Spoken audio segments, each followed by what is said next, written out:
All right, well, we're going to go ahead and get started. I have down that we got through 2 Samuel 17, verse 6 last time. So we kind of did an awkward paragraph and a half to get us ready for today. And so just to back up a little bit as we dive into this, we're on Absalom's Rebellion, part 2. Absalom has rebelled against David. He has basically tried to take the throne for himself. He's made himself a stench in his father's nostrils at the advice of where's his name? Ahithophel. Thank you, Ahithophel. By sleeping with his father's concubines. And now they're kind of trying to decide what to do next in this rebellion. David's on the run. Yes, sir. Why is Absalom rebelling? Absalom is rebelling. Well, so part of it is, frankly, that this is God's punishment against David for his adultery with Bathsheba and his murder of Uriah the Hittite. So, what made Absalom decide? Yeah, and that's a really good question. I think part of it is probably just that Absalom wants to be king. And frankly, as we look at the history of kings and queens, of royalty in general, there is always just this bloody history of people who are so close to power but don't have it, that they decide, you know what, instead of being the one that follows the rules, I want to make the rules. In other words, it's a power play. Yeah, it is. It's a power play. He wants to be king. And so... But he knows he will because he's the firstborn. Well, we looked at this a little bit last week. He's actually not the firstborn, or at least our best guess is he isn't. He's probably like third or fourth in line. But we also do know, too, and so maybe this plays a role. We won't find this out until later. David basically promises that Solomon is going to sit on the throne. He basically promises his wife Bathsheba that her son is going to be king. And so maybe that's already happened to a degree here. And so Absalom is like, well, I'm not going to get to sit on the throne unless I take it by force. Now, I don't know that. I can't guarantee that. That's not solid in the text. But with what we do know that at one point David will promise the throne to Solomon. He makes that promise. And so it's entirely possible that that promise has already been made. And so Absalom is just saying, okay, I'm going to take it. You're not going to give it to me, even though perhaps he is the most deserving at this point. We know he looks like a king. He's handsome. He's well loved by the people. He's strong. But for whatever reason, he's not the next one in line. And so when we left off, Ahithophel had advised Absalom that he should pursue David now. Go after him tonight while he's weak, while he's hurting, while he feels alone. Go after him. Let's take him down. And now, Absalom, instead of just trusting this advice, is going to look to the advice of another. He's going to look to the advice of Hushai, who David had sent back to Jerusalem for just this purpose. He sent Hushai back so that Hushai could kind of spy on his behalf, and also perhaps, if he had the opportunity, give bad advice. And that's what he's going to do right here as we start out with we'll start with verse 6 and then go into 7. And when Hushai came to Absalom, Absalom said to him, "Thus has Ahithophel spoken. Shall we do as he says? If not, you speak.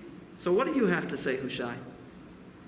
Then Hushai said to Absalom, "This time the counsel that Ahithophel has given is not good." And remember, we read about this last time we gathered, where Ahithophel, his words were seen as basically like prophetic word. This was the best advice you could get. If you needed to know how to change a flat tire, you went to Ahithophel. If you needed to know what you needed to do with your stock portfolio, you went to Ahithophel. He was the guy. He was the wise man of the time. He was just who you considered to have good advice. So the fact that Hushai goes against this advice probably was a bit of a stir in the court. Someone is going against Ahithophel. Can you imagine that? Can you imagine someone saying that Ahithophel wasn't right? And Hushai said, "You know that your father and his men are mighty men, and that they are enraged, like a bear robbed of her cubs in the field." So Hushai says, whoa. yeah, Ahithophel's right. They're on the run. They're on the ropes. But do you really want to fight an animal that's at its wit's end? Do you really want to go up against that animal that has nowhere else to turn? This is a bad idea. This would be like poking a bear after you've already stolen the bear's cubs. Don't do it. Just not smart, not wise. And he does. He points out, which should strike us here, David is getting up there in years still. David's probably at least 60, maybe even a hair older than that. And he's still considered a mighty man. David is a great warrior, and Hushai is making sure to point that out. And besides, he says, your father is an expert in war. He will not spend the night with the people. Behold, even now he has hidden himself in one of the pits, or in some other place. So Hushai says, look, there's no way David is going to be dumb enough to sleep with his men tonight. He knows that you're after him. He knows that you don't want to actually engage in open warfare, that if you can, you're just going to take him, and that's it. So he's going to hide himself away. And there is obviously historical precedent for this. Yeah. We've read a lot about 1 Samuel, David's hiding out in caves. Hiding in the darkness so that Saul can't catch him. I'm sure Absalom knows those stories. That sounds like the type of stories that David would regale his kids with in his old age, right? You know, back when I was your age, I had to sleep in caves, and I had a rock for a pillow, and I was always on the run from Saul. You can almost picture that, right? Yeah. David kind of talking himself up a little bit to his kids. Oh yeah, I could rough it, man, I could. Now you only see me with this beautiful crown on my head and sitting in my nice throne and with my nice satin sheets, but man, when I was your age, I was tough. Exactly.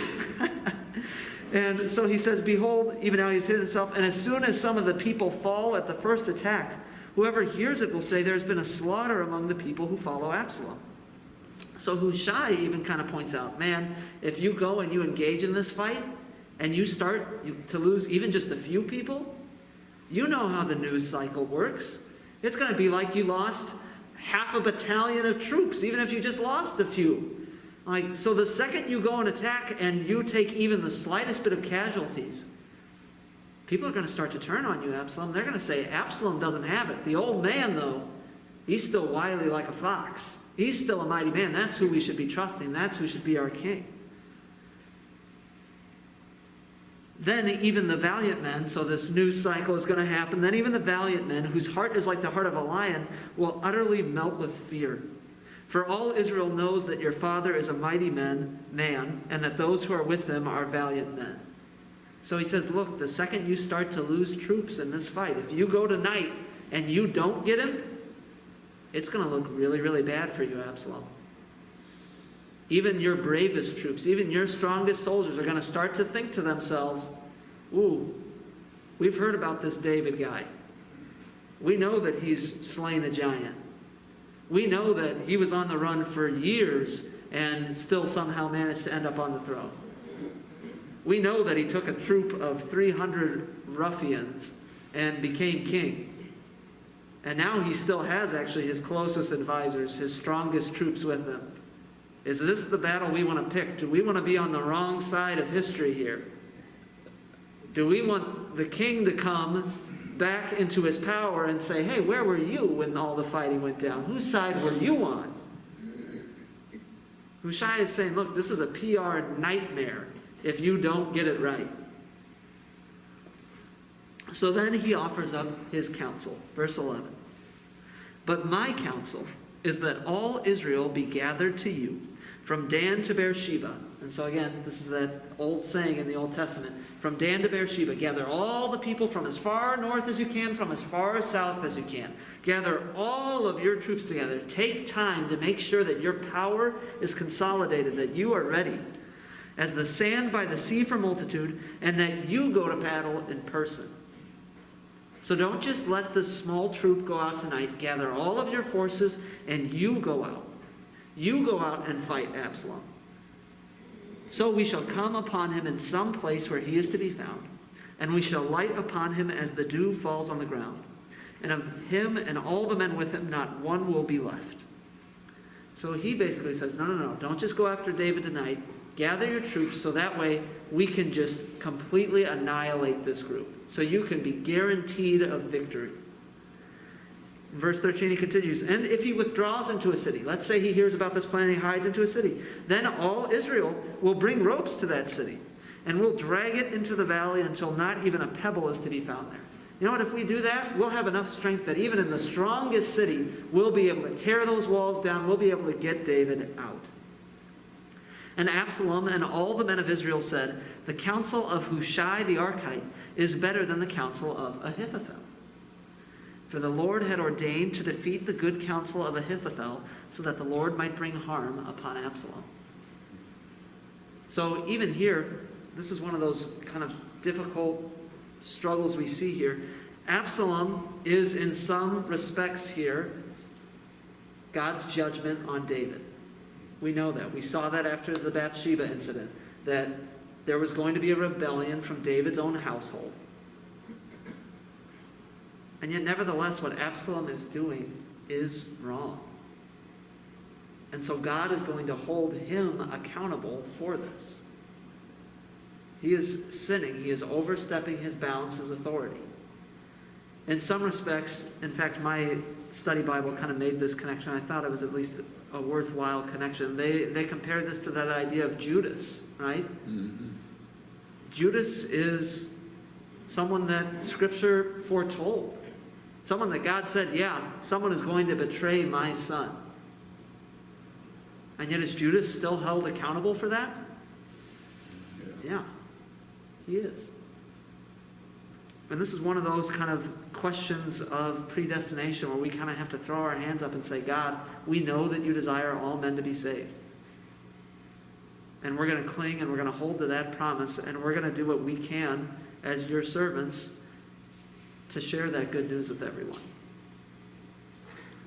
But notice here too, we see that the Lord is at work throughout all of this.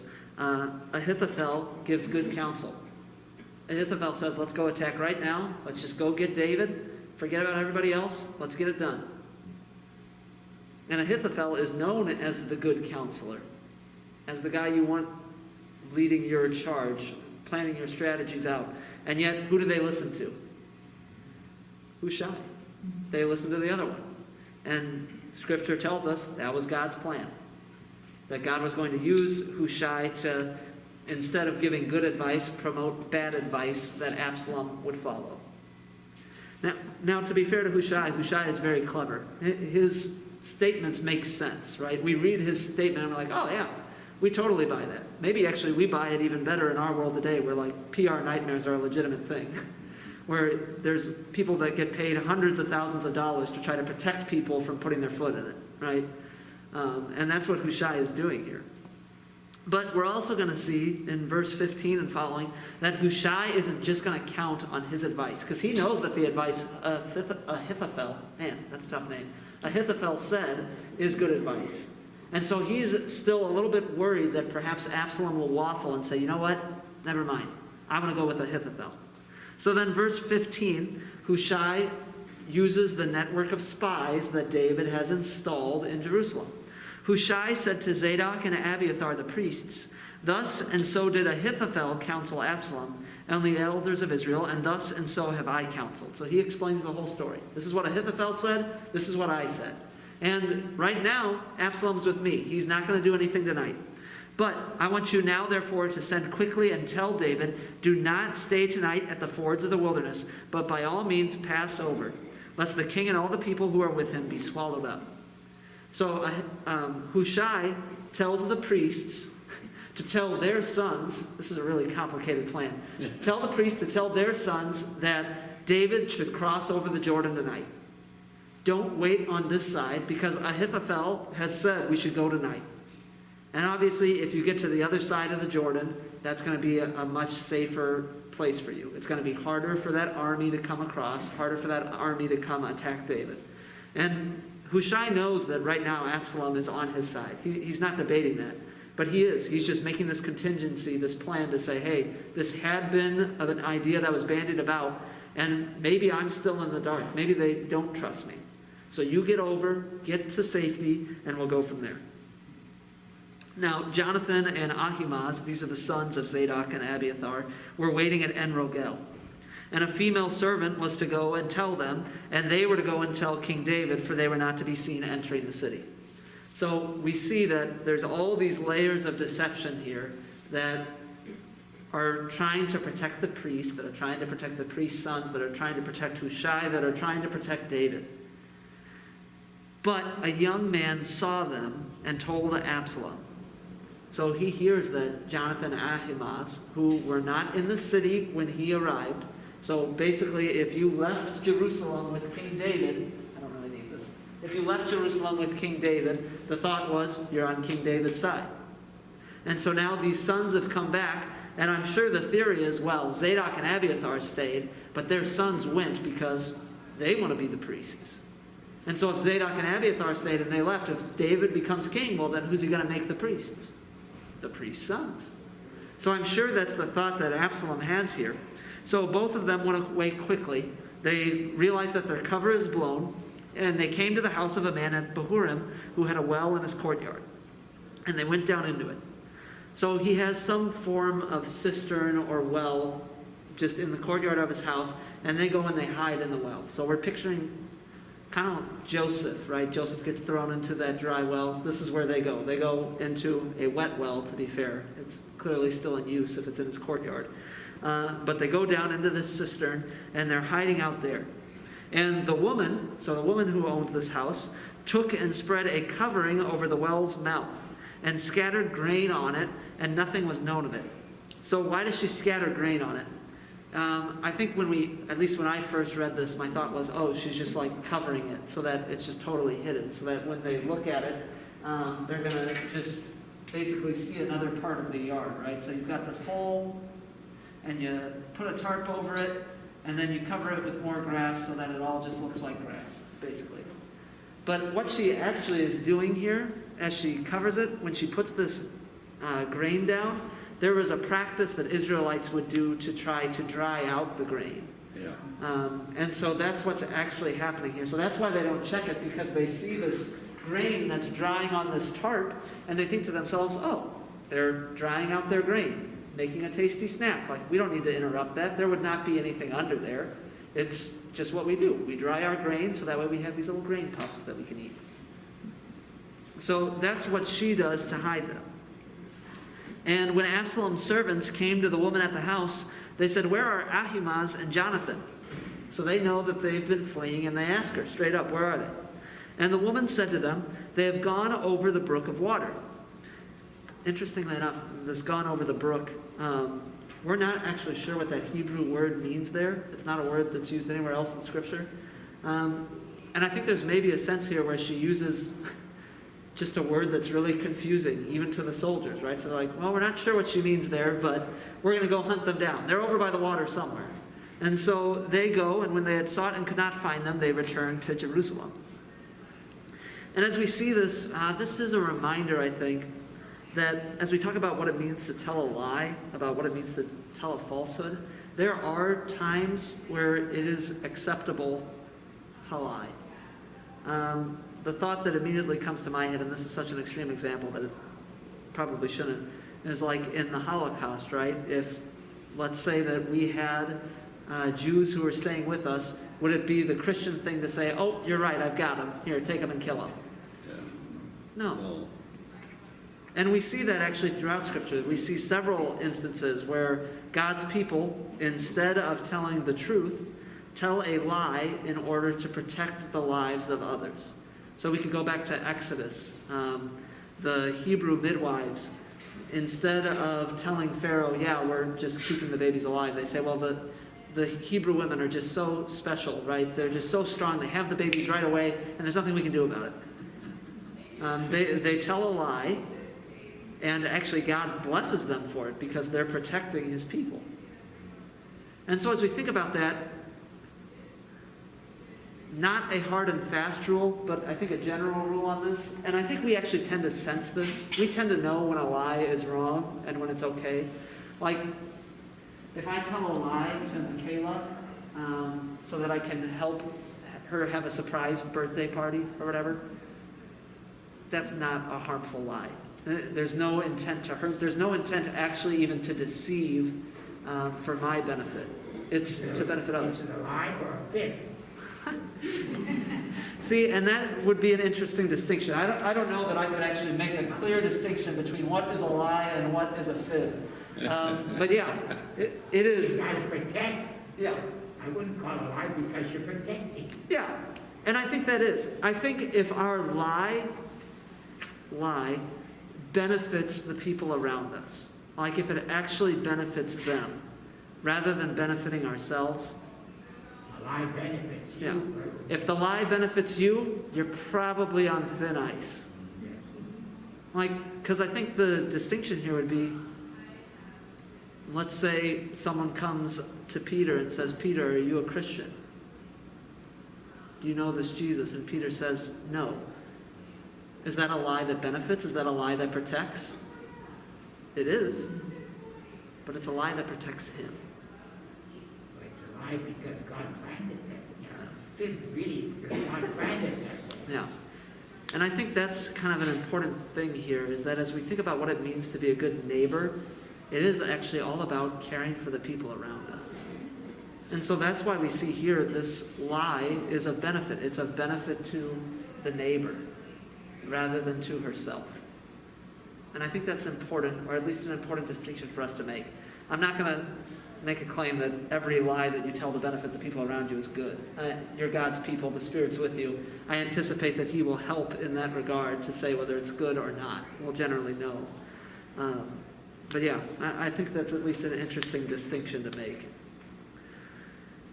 All right, so then after they had gone, the men came up out of the well and went and told King David.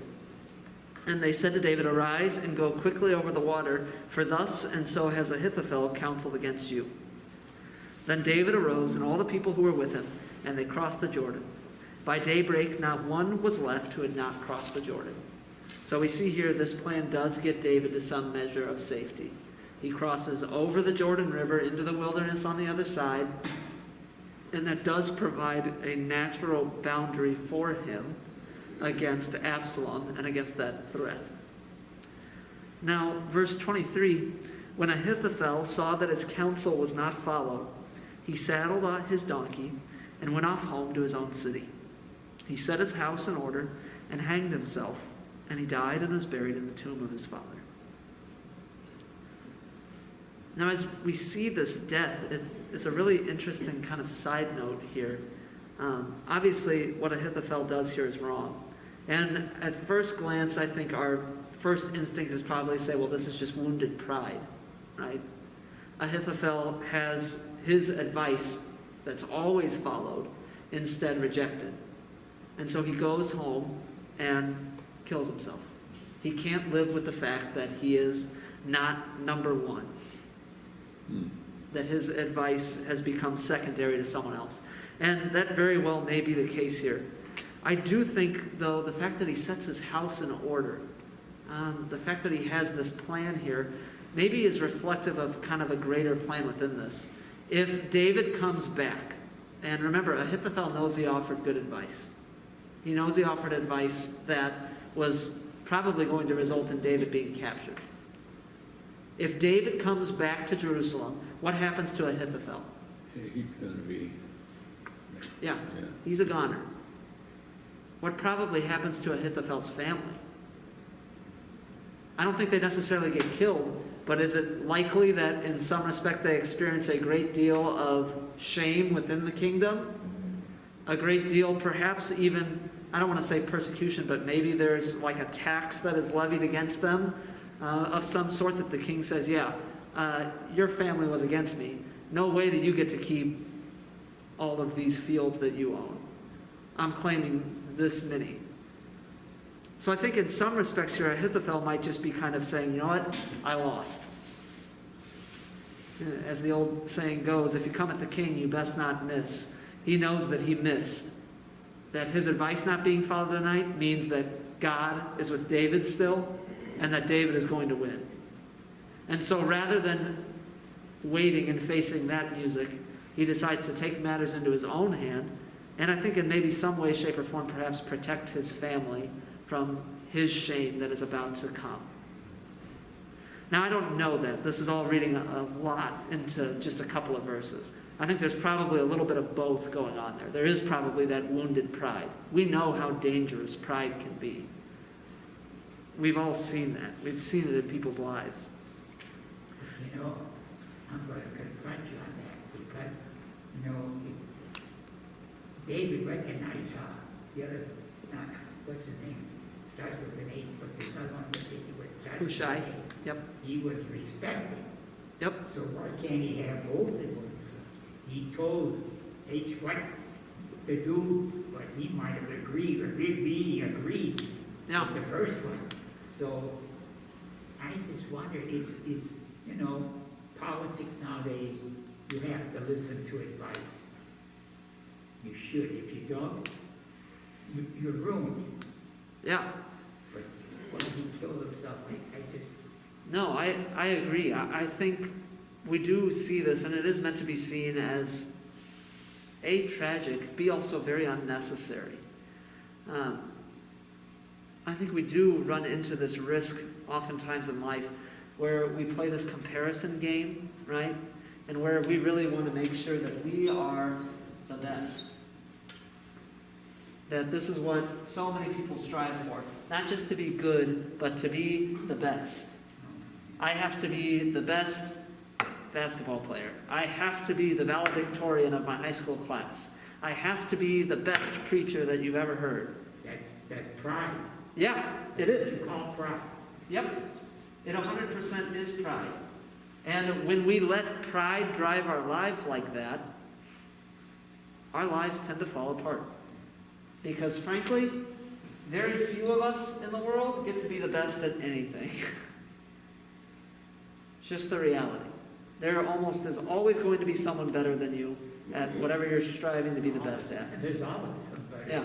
And in fact, I loved this. One of my professors at seminary would always say, all comparisons are odious. And his whole point there was, why compare yourself to someone else? What's the point? How's that going to better you? How's that going to better them? How's that going to be beneficial to anyone in the proceedings? Because it all just becomes a question of pride.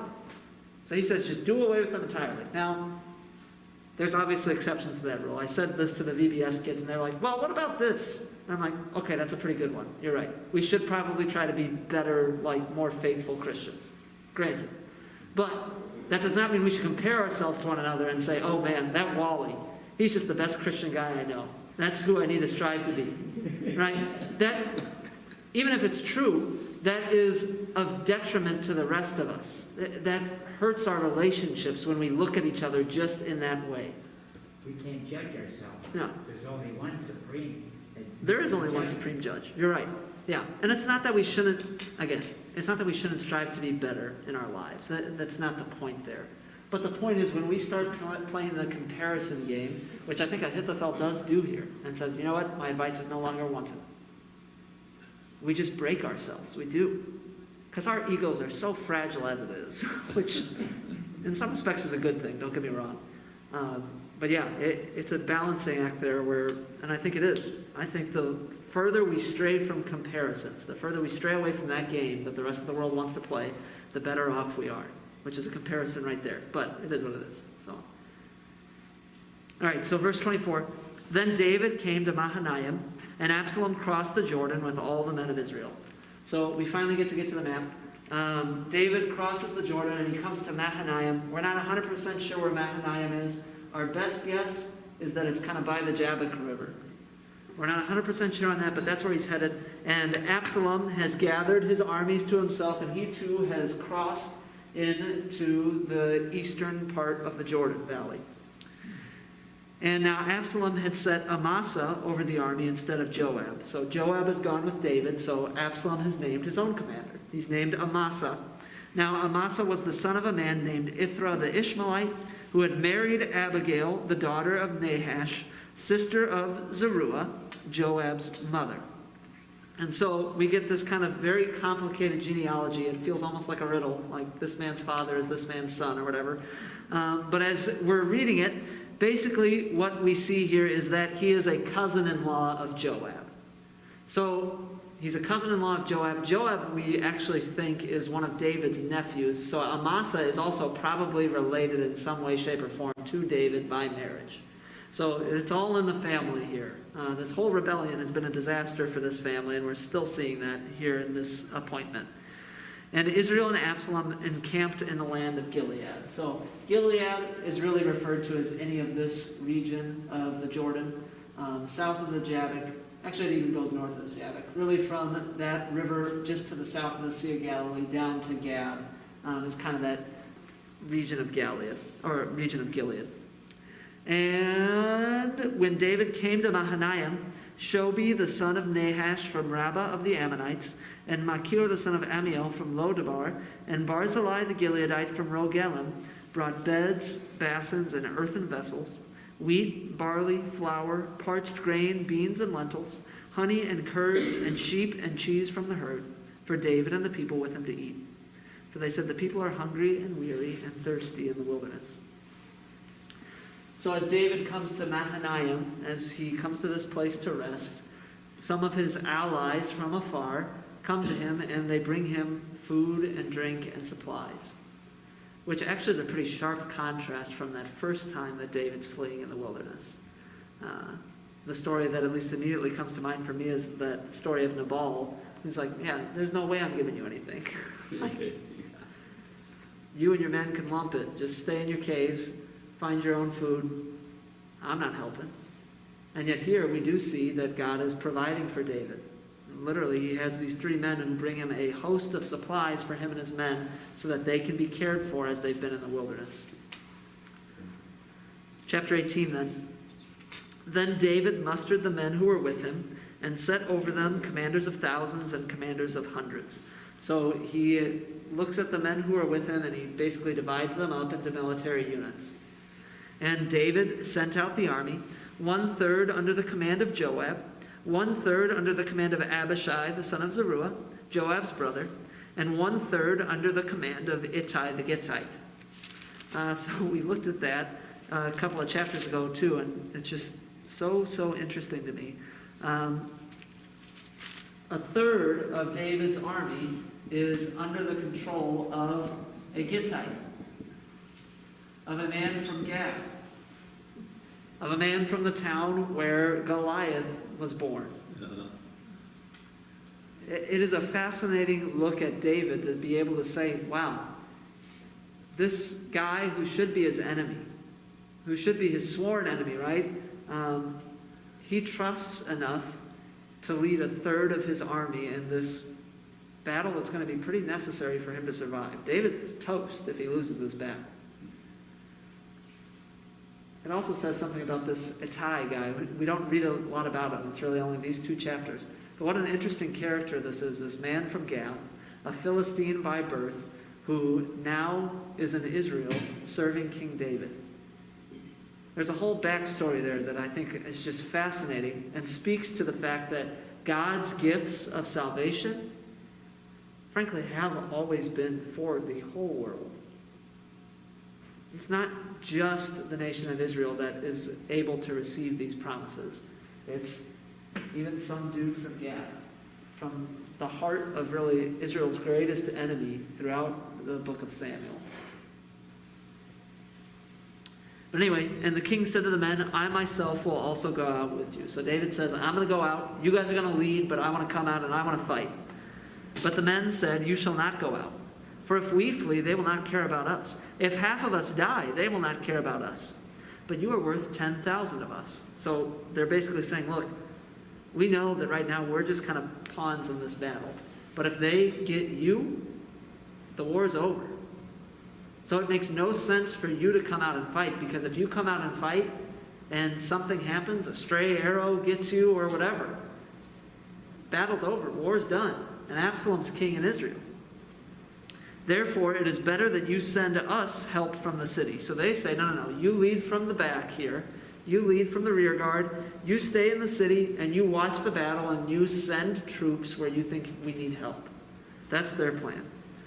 And the king said to them, whatever seems best to you, I will do. So the king stood at the side of the gate, while all the army marched out by hundreds and by thousands. Bob, you just talked about the importance of listening to advice here. David, to his credit, heeds the advice of his generals. They say to him, no, this is a mistake. Stay here. We'll do the bulk of the heavy lifting. You've fought enough battles in your life. You don't need to prove to us that you're a mighty man. You don't need to prove to us that you're tough enough to be our king. We trust you. We want you safe. Stay here. We'll go take care of the fight. And he listens. He doesn't give in to foolish pride and instead stays safe.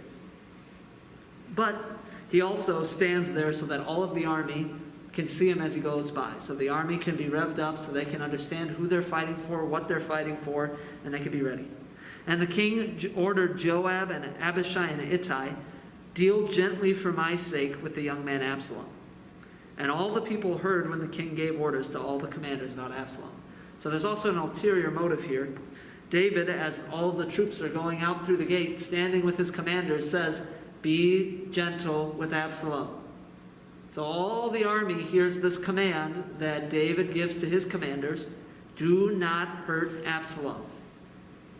Do not kill him. For my sake, as his father, I am telling you this, deal gently with him. And all of the army hears this command. So the army went out into the field against Israel, and the battle was fought in the Forest of Ephraim. If we're looking at this map, the Forest of Ephraim is this kind of like red circular area up here. And it's an interesting thing for it to be called the Forest of Ephraim because it's actually in the territory of Manasseh. So Manasseh is Ephraim's brother. And Manasseh has really two separate tribal allotments. They get this big area on the western side of the Jordan, and then they also get this territory on the eastern side of the Jordan River. You've got the western half of Manasseh and the eastern half of Manasseh. And yet in the middle of their territory is this Forest of Ephraim. And I was looking to try and figure out why the Forest of Ephraim is in Manasseh. And I can't say that I have a great reason for you. I looked and looked and looked, and I was not able to find something that was totally convincing. I did find something that was at least relatively convincing. So Ephraim is obviously the tribe of Israel.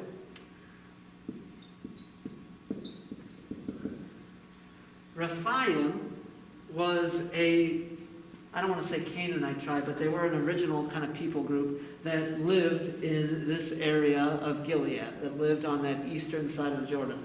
Now, how much is different between these two names? The placement of the R. Yeah, literally the only difference is where the R is placed. Yeah. And so I think what could have happened is that at some point the Israelites decided, you know what, we don't really want to have this forest named after the Rephaim. So you know what we're going to do? We're just going to shift the R, and then it's at least an Israelite name. It's the Forest of Ephraim rather than the Forest of Rephaim. So that might have happened. It could also just be the case of, this is a hard example to make. I don't have one off the top of my head. But sometimes we just pronounce things the wrong way, right? It just happens over and over again, and eventually it just starts to get called that. So for instance, this happened with my kids. I did just think of a good example. Elena, for the longest time, couldn't call Michaela, and so she said Makeka, Keika. And so now, literally, our whole family calls Michaela Keika. Now, that's obviously not her name. That's obviously not how it's spelled. But it's just kind of a nickname, a joke that we say as a family. It could be something similar like that happens with Rephaim, where literally everybody just starts calling it Ephraim instead of Rephaim, and so it just becomes that name. Like I said, I don't know the true reason behind why the Forest of Ephraim ends up there, but I think it probably does have something to do with this, what the original name of that territory would have been. And as we picture the Forest of Ephraim, this is actually a picture from kind of inside that forest. It actually is a pretty wooded area as far as Israel goes. Israel tends to not have a whole lot of woods. But this particular section is relatively wooded. And I think that actually is important as we look at what comes next. And the men of Israel were defeated there by the servants of David, and the loss there was great on that day, 20,000 men. The battle spread over the face of all the country, and the forest devoured more people that day than the sword. Now, why do I think that's important? How easy is it for a large army to muster their strength in terrain like this? Not. It's not. Like, you really can't. Even if you have superior numbers, if you're fighting in kind of a tangled wood like this, those numbers matter a whole lot less. Yeah. Go around a tree. Yep. Yeah. It's hard to utilize your strength when the battlefield gets compressed. Because now it's not about how many you have, it's about how strong are the people that are covering those smaller areas. And we know that David has mighty men in his army. This is known. It's said again and again and again. Even the advisors to Absalom acknowledge, he's got some strong men over there. He's got some big offensive linemen that you really don't want to mess with. Very well trained also. Yes. That's a big thing. Now, and if these men have, and I think at least some of them are, if these men have been with David all the way back from when he's fleeing from Saul, are they used to fighting in terrain like this? Are they used to trekking it in the woods and hiding in the wilderness and engaging in kind of that guerrilla warfare style? That's their wheelhouse. That's what they grew up on, right? They grew up on, there's only 300 of us, but we're going to beat you anyway because we're going to outsmart you in this terrain. So, I think the fact that this battle ends up getting fought here in this Forest of Ephraim is very significant for the fact that David's troops wins. I think we do. We see God saying, yep, I'm going to have the battle fought on my terms here, and we're going to let David's army win this resounding victory. And of course, it also applies to what happens next.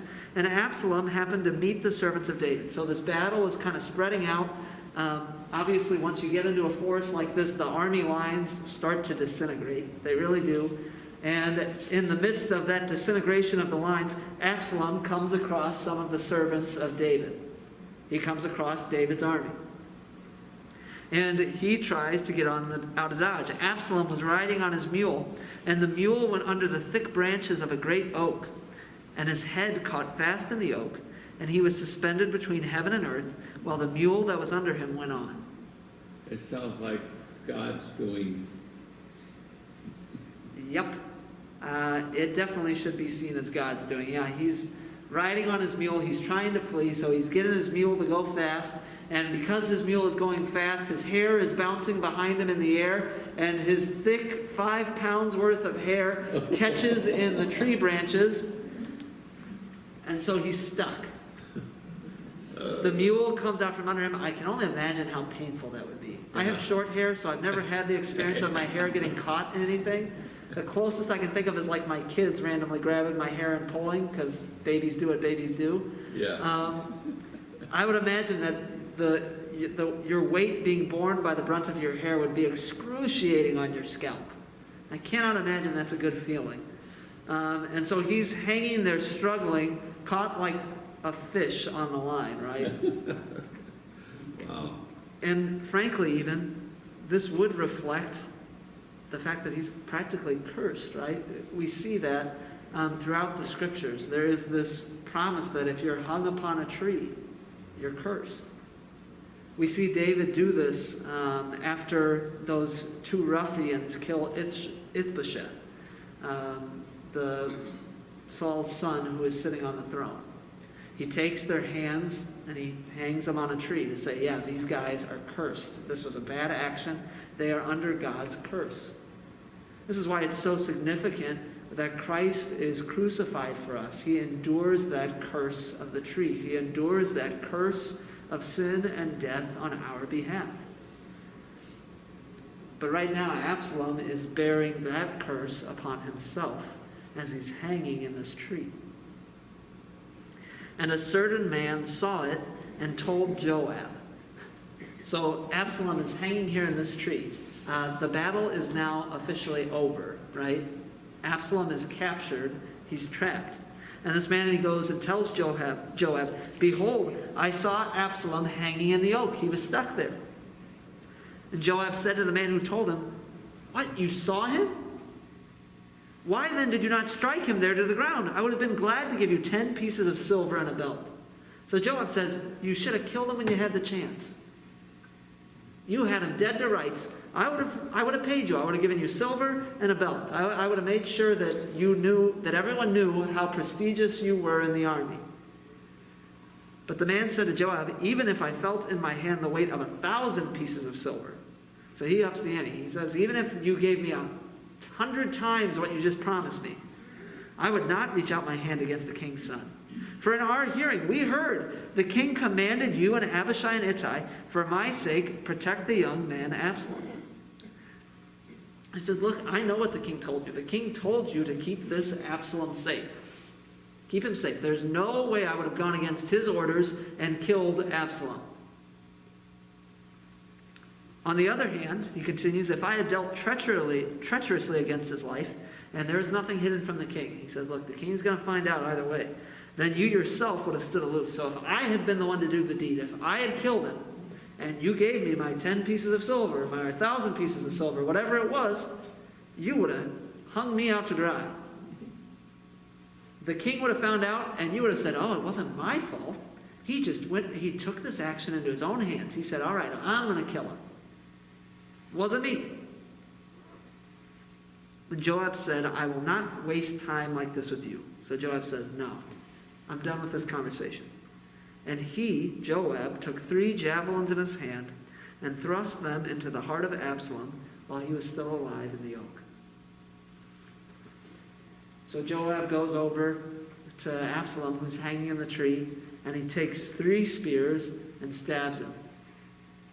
And 10 young men, Joab's armor-bearers, surrounded Absalom and struck him and killed him. So on top of that, you have these 10 armor-bearers of Joab who come and they also attack him.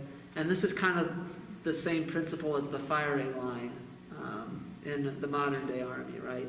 So I think historically the practice has been that you never knew if your gun was loaded in the firing line. So that way you didn't feel like you were the one responsible for the execution. Same thing here. Well, if 11 of us swung at him, we're not really sure which of us killed him. So he died, but maybe it wasn't my fault. Is kind of the premise there. And then Joab blew the trumpet, and the troops came back from pursuing Israel, for Joab restrained them. So Joab blows the trumpet. He says, the battle's over. Absalom's dead. Stop chasing after your fellow Israelite brothers. We don't need to continue this civil war. There's only one king again now. It's King David. And they took Absalom, and they threw him in a great pit in the forest, and raised over him a very great heap of stones. And all Israel fled, everyone to his own home.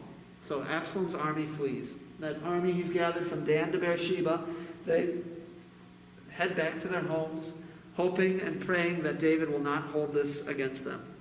And they make kind of a burial mound for Absalom to mark where he has died. Now Absalom in his lifetime had taken and set up for himself the pillar that is in the king's valley. For he said, I have no son to keep my name in remembrance. He called the pillar after his own name, and it is called Absalom's monument to this day. And so I mentioned this last time we gathered. Absalom has a couple of sons who are listed, but based off of this statement from Absalom, it would appear that he lost both of his sons, that both of his sons died young. And why is this included here? It reminds us that really this conspiracy is completely over. Absalom has no sons who are going to try to avenge him. He has no children who are going to try to say, well, Absalom was briefly on the throne, now it's our turn. This is the end of Absalom's line. We see actually really just the fullness of the weight of his death. Absalom does not have anybody to carry on his name even. You know, as I was prepping for this, I stumbled across someone who was taking a very interesting reading of 1st and 2nd Samuel and really trying to say that David was a narcissist, and they were saying, look how he treats Joab. He treats Joab really, really poorly. And yet here I think we see that actually there's The problem that Joab and David have is that neither of them holds one another accountable. We'll see this here in just a little bit. Joab has expressly disobeyed the orders of his king, right? Expressly. The king said specifically to him, do not hurt Absalom. And what does he do? Yeah, stabs him in the tree. Is Absalom captured? Is there anything Absalom can do at this point? No. He's completely defenseless. And yet, Joab kills him in cold blood. And we'll see this next week when we get there. But does David do anything to Joab? Nope. What about when Joab murdered Abner? We looked at that a few weeks ago. Did David do anything to Joab? Nope. When David commits adultery and then tries to have, or does have, Uriah murdered, does Joab do anything to stop David? Nope. The real problem with these two men is not that one of them is not grateful for the other one. I think they actually both are very, very good friends.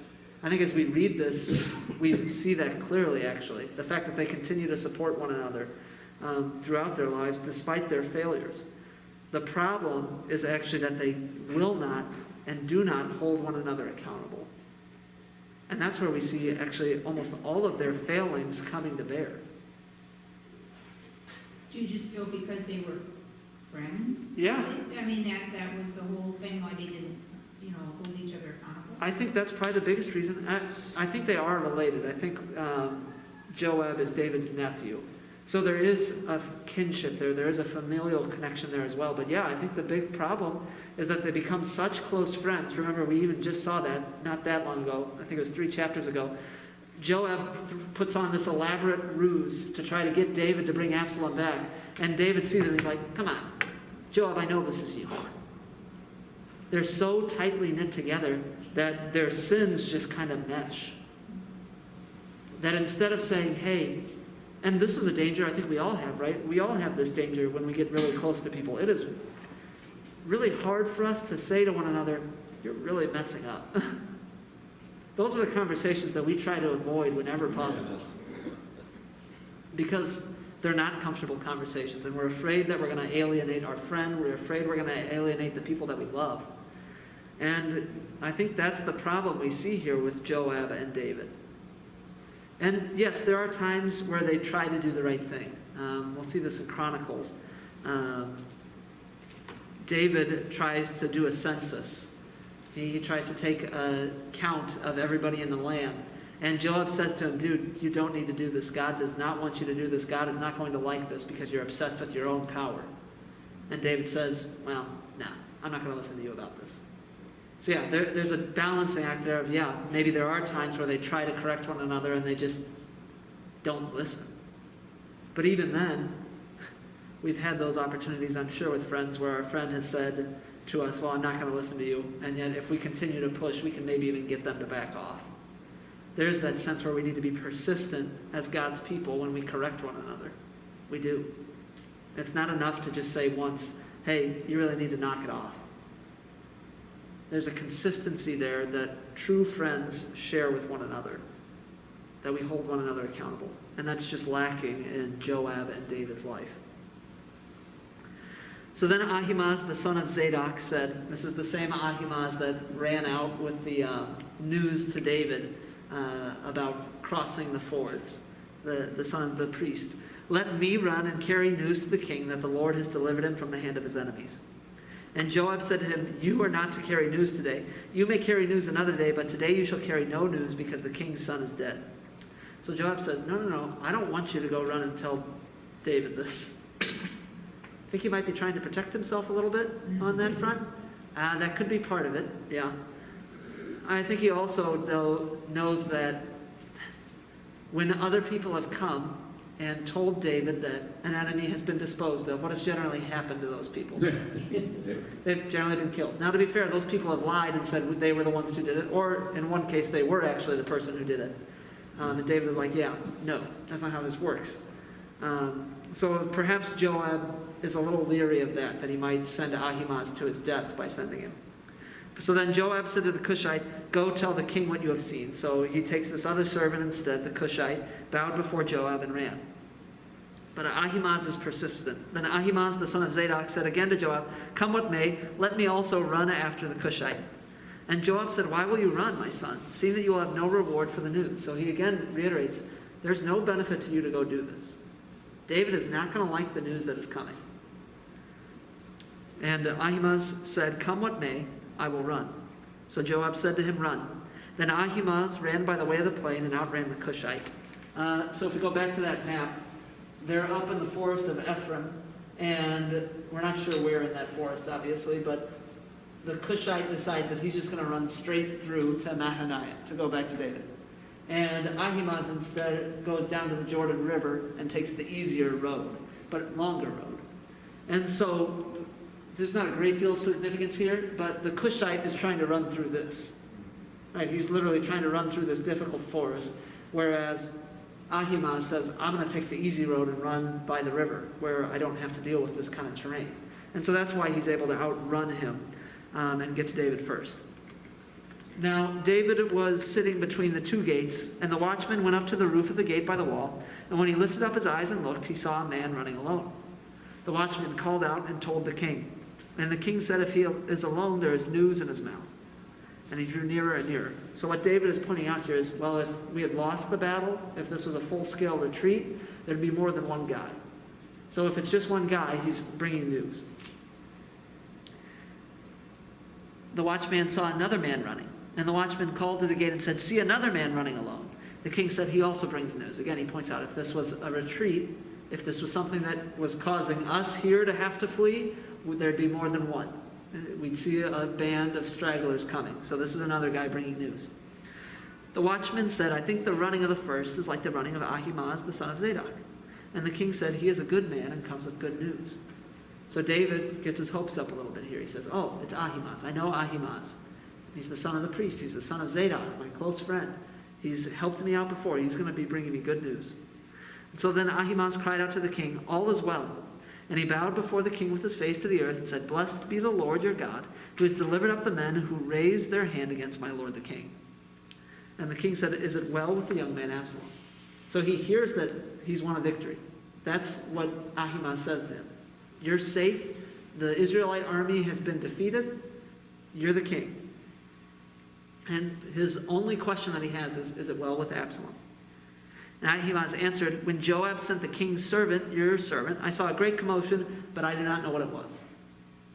So here Ahimaaz lies, largely to protect himself. I'm thinking this would be one of those lies where we're like, yeah, that's probably not the good one. He knows what has happened, but he doesn't want to be the one to share it because it's bad news. He doesn't want to give the king this sad news that's going to hurt him. And so he says, "You know what, I'm just going to stay quiet. There's another guy coming. It's fine." And the king said, "Turn aside and stand here." So he turned aside and stood still. And behold, the Cushite came, and the Cushite said, "Good news for my lord the king. For the Lord has delivered you this day from the hand of all who rose up against you." The king said to the Cushite, "Is it well with the young man Absalom?" And the Cushite answered, "May the enemies of my lord the king, and all who rise up against you for evil, be like that young man." To be fair, even the Cushite kind of offers a politicized version of this, like kind of a PR-driven. I'm not going to tell you he's dead, but yeah, he's basically dead, is what the message is here. He really tries to word it in a way that keeps him safe. And the king was deeply moved and went up to the chamber over the gate and wept. And as he went, he said, "Oh, my son Absalom, my son Absalom. Would I had died instead of you, O Absalom, my son, my son." And so we see David's great mourning here, even in the face of victory, because he's lost another child. This is at least 3 now that we know of. Amnon has been murdered by Absalom. Absalom has now been deceased. He has the son with Bathsheba that died. He's lost 3 sons.